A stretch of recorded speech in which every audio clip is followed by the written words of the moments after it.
Христос воскресе. Тая година си викам, нека да има бе. И отидох, взех 300 яйца, бодисах 150 в четвъртък, 150 в събота.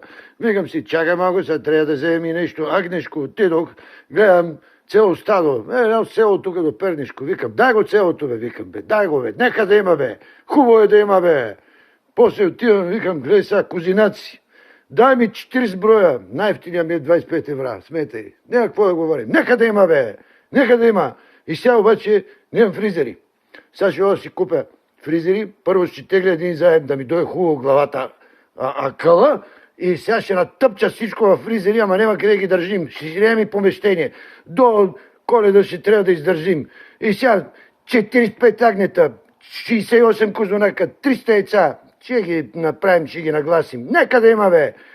После ще минат 3-4 месеца, всичко се развали, ще разтурим всичко и ще върнем и фризери, и свеи, и заеми, и то ще дойде и това, дет се вика, то ще дойде и, кажи го де, Коледата.